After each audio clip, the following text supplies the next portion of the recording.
Okay, so what I'd like to just show you today is the fact that I've realised that on this picture of the pheasant that I've done a lot of the background grasses and some of the flowers, they're very abstract nature. They aren't precise sort of flowers and foliage. They're what I imagine I would like in the meadow around this pheasant. But what I've now come to realise is, and this I'm sure has happened to a lot of people, that you would now like to put a little bit more behind the pheasant. Normally I would have done that in the first place before actually putting the pheasant on, but when this started I wasn't exactly sure how it was going to turn out.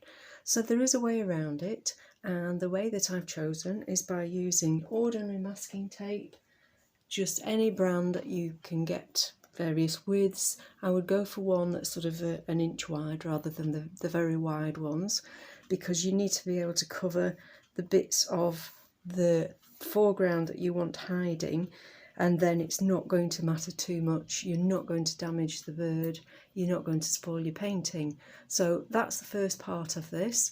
If you find that your masking tape is a little bit too sticky, just brush it onto a piece of clothing, either the sleeve of your work jumper, as in my case, or legs of your trousers work very well, just to get a little bit of the extra stickiness off them.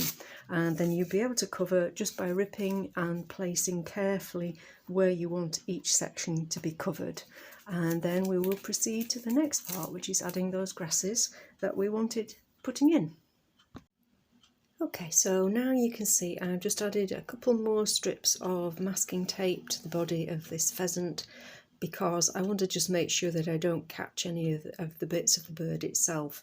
It doesn't matter too much if some of it goes in the foreground in front of the legs. That's absolutely fine, it will blend in.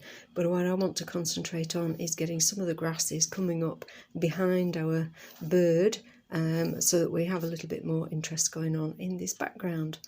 First of all, I'm going to use my mid-size palette knife.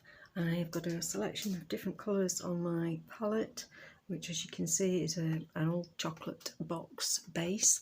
Very durable, very usable for this sort of work.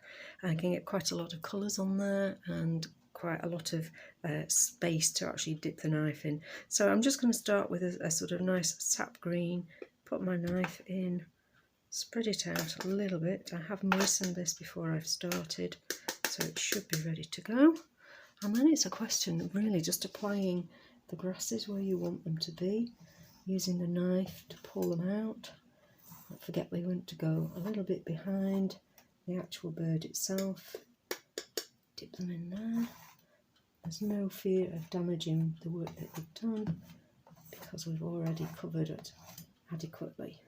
So thinking of the colours of the grasses that I've got already going, and adding some lovely sort of soft yellows.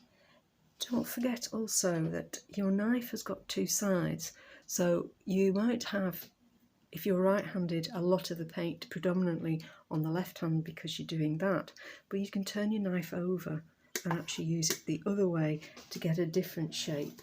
If you find it hard going upwards, just bring it down. A little bit more paint required on there, I think. Sometimes it's hard to tell. There we go, perfect. So we're just going to build this in, brush them around, start building.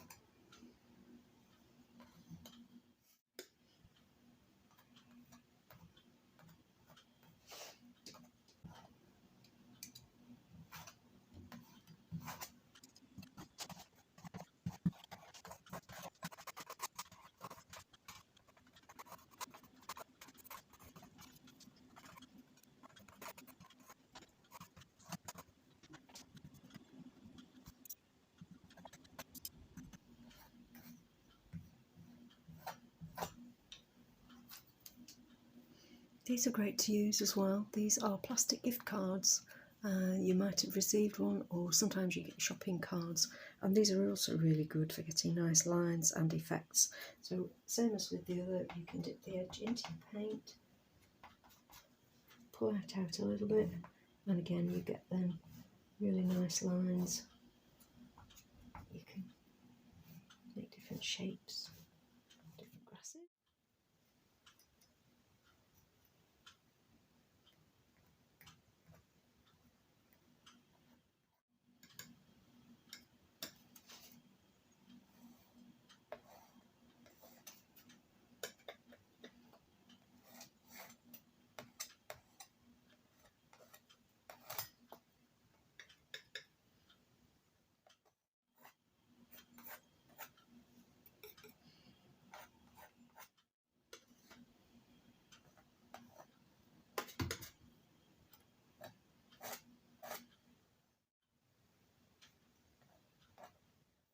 I'm relatively happy with this now.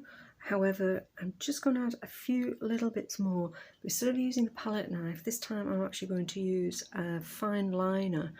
This is a brush that can be used with watercolours or acrylics. It needs to be quite wet to use with acrylics because you need to make the medium move a little bit more like ink. So this is quite wet, and I'm literally just going to drag it through some of the colours, the grass colours, and just add in a few little tiny softer, less rigid shapes, because obviously with a fine knife edge it's difficult to get these. I'll put a little bit more into these little white flowers here, a little bit more loose shapes, move a little bit more, and we'll just add a few little extra bits coming out of here, bits where I feel we've got a little gap. I'll do with filling in a little bit of detail, little fine lines, really fine lines. Keep your brush nice and moist, and we can go into a little bit of the dark pink and a little bit of the burnt sienna, which makes a really nice shade. And we can pick out a little bit of this plant here, get a few little twiddly bits going on, and there's a few more that I'd like to add some little twiddles to. The paint to actually be really runny like this. I hope you can now see it's moving really well on the brush, more like a watercolour paint. And I'll just bring up a few longer, looser. Remember that these all have to have a base, they have to come from somewhere, so try and bring them down to somewhere. Doesn't have to be too accurate, but we're just trying to keep it nice and simple. A few little grasses, more coming out of here. Obviously the further away they are, the paler they're actually going to be, so you can bear that in mind when you're applying. If you want something to look that's quite away in the distance, make it a really pale. Put in some of the colour. And I'm actually just going to put some spatters.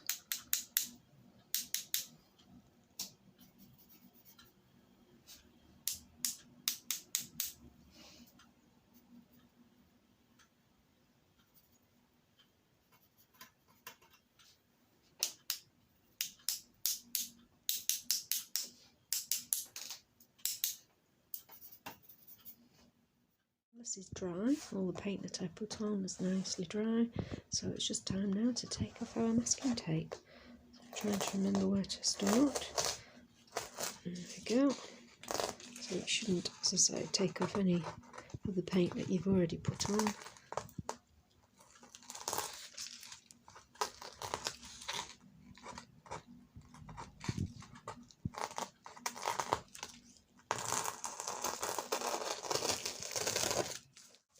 It's quite satisfying.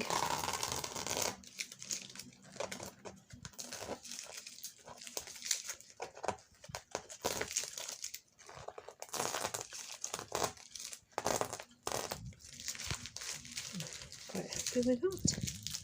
They seem to work very well. Doesn't seem to be any big gaps. There's a little bit of a gap there. I'll fill that in with the brush.